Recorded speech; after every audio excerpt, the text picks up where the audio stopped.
So many great ideas, good characters, interesting battle system, but my god, what a boring, slow, boring game. And I really wanted to love this one too. Welcome to completion number 123 of the Potato Backlog Project. Make sure you stick around to the end of the video for the perfect and never random in any way Taterator. And let's talk about Lost in Random.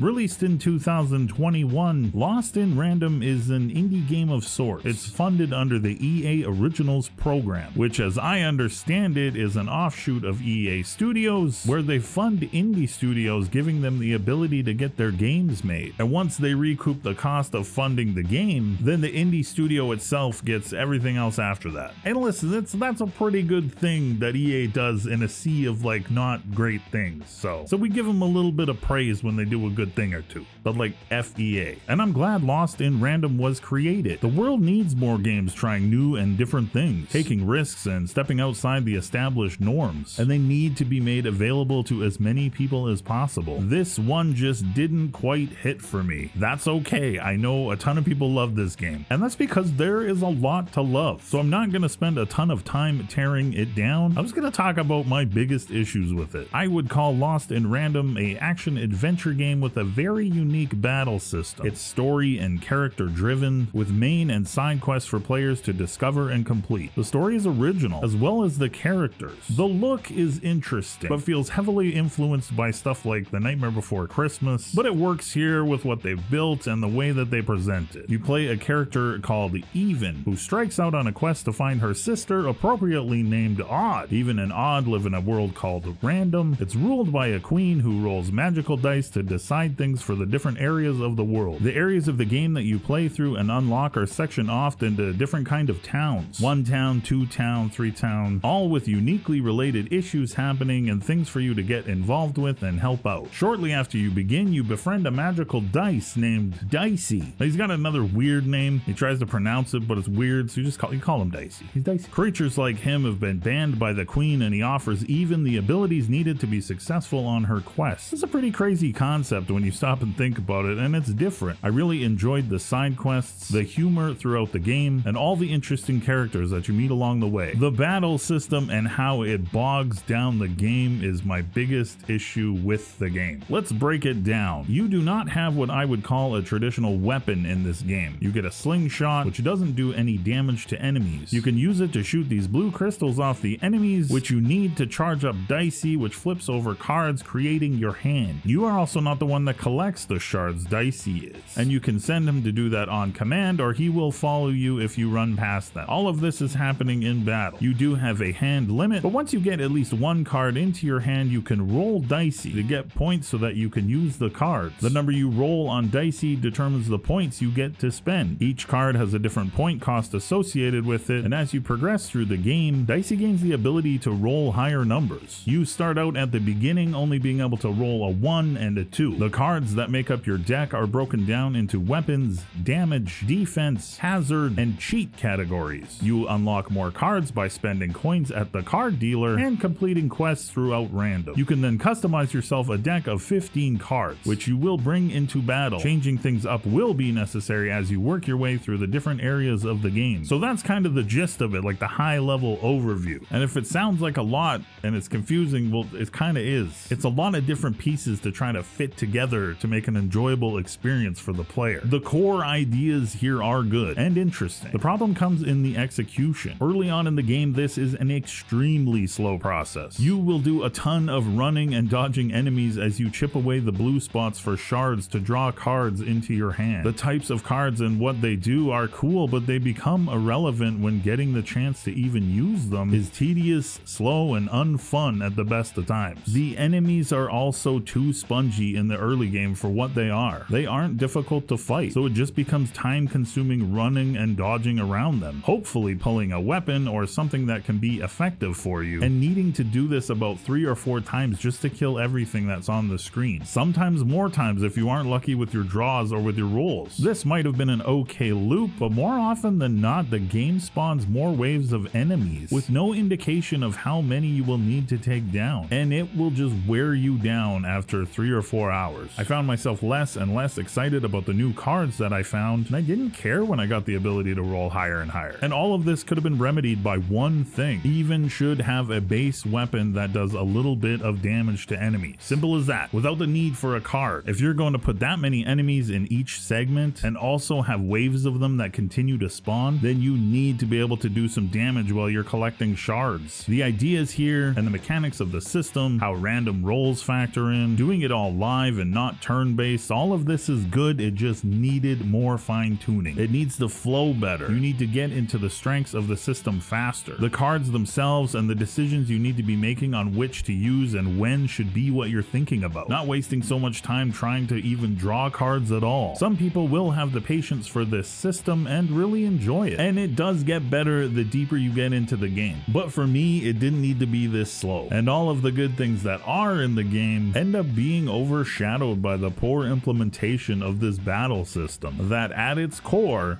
does have some really good things going for it. 2 happy potato faces out of 5. I am happy I finally played through Lost in random, but I was left disappointed by the overall experience. With that, the Backlog project rolls on. Be kind to yourselves and others that deserve it. We're on to the next one. And like, the funny thing is, you don't even need anything other than the slingshot. The slingshot could shoot the blue crystals, but also just maybe a headshot. Maybe you hit him in the head and it does a little bit of damage too. So then the shards are falling, you're picking the shards up, you're getting your cards, but you're also doing a little bit of damage. So let's sit there for 30 freaking minutes in a battle to kill like 7 things. What? You can do a little bit better.